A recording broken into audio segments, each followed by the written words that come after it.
If you played Minecraft between 2013 and 2016, you most likely heard of this mod. But in more recent years, you haven't heard a thing about it. And the mod I'm talking about is none other than Orespawn.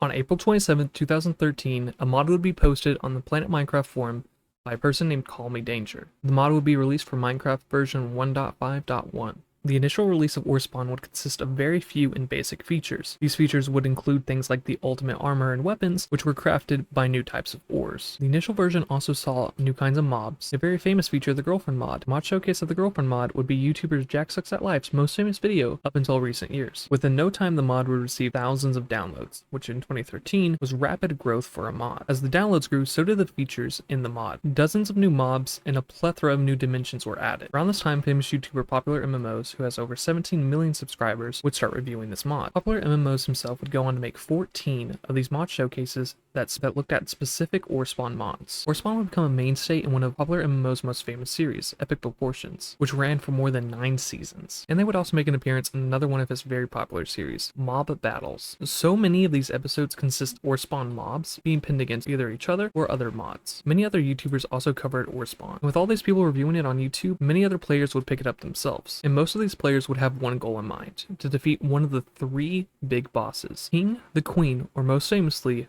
Mobzilla. If you think it takes a long time to prep for one of the vanilla Minecraft bosses, then you're not ready for any of these. To stand a chance against these mobs, you'd most likely need ultimate armor and some very, very good weapons. With this massive player base and this massive coverage of Orespawn, you would think the mod would continue on for a long time. Well, that was until the mod developer, Call Me Danger, decided he had other plans. As Orespawn got bigger and bigger, Call Me Danger decided it was just too big for Minecraft. November 16th of 2014, a little over a year and a half after Orespawn was originally published, the mod creator would stop uploading videos about the development of the Orespawn mod and would start uploading videos about a brand new game called Danger Zone. When the development of Danger Zone started, the updates to Orespawn stopped, with version 20.2 being the last update to the mod. Looking at images of Danger Zone's early development, it was very obvious where this mod was going. If you're wondering why the mod developer stopped updating Orespawn and started working on Danger Zone, it was because he thought that Orespawn had outgrown Minecraft. With no more updates coming to Orespawn and Minecraft continuously updating, it was very obvious that eventually the players had to move on, and move on they did. Even though he would stop development on the mod, he would still be looking to monetize it. The monetization would come as a merch store. The store consisted of shirts, hoodies, and a magnet. With Orespawn's players declining in overall interest, Call Me Danger decided he wanted to port Orespawn into a new version of Minecraft. Problem was, he didn't want to do it himself and decided he would much rather hire people to do it. And the way he would hire people to do it, instead of using the revenue from the merch shop, he would start a GoFundMe or a Kickstarter for it. This decision would lead to a lot of drama. Things coming out that he planned on charging people $5 per copy of the mod, and that he wanted the GoFundMe to raise $75,000,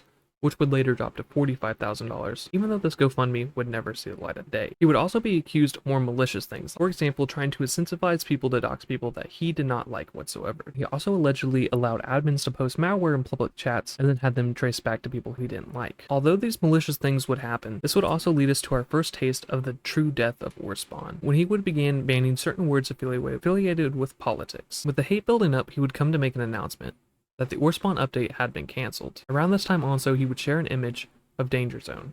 Looking at the image, it's blatantly obvious it's just a Minecraft ripoff based solely off the Orespawn mod. Soon after this, the Orespawn website would display that the creator of Orespawn had been banned on Twitter, and this would go on to show that politics were to mostly blame for the problems that were going on behind the scenes of Orespawn. Following this, Orespawn would be taken off the internet entirely. For a very long time, the only way you could play Orespawn was through the Wayback Machine. All this brings us to current day. Orespawn's website has had one more update, which now displays this message. This message includes that the developer got bored of programming and is basically quitting for the foreseeable future so that he can start weightlifting. After all this, and lucky for the players in the community, a group has come together to update and bring back Orespawn. Along with the revival of this mod, not only did the mod get revived, but so did its interest. One of the biggest trends from when Orespawn was taken off the internet, 100 days, has now been fused with it. If you currently look, there's a ton of new Orespawn videos, and most of them are 100 days in Orespawn. So even though the mod was taken off the internet, it is now back for all players to enjoy.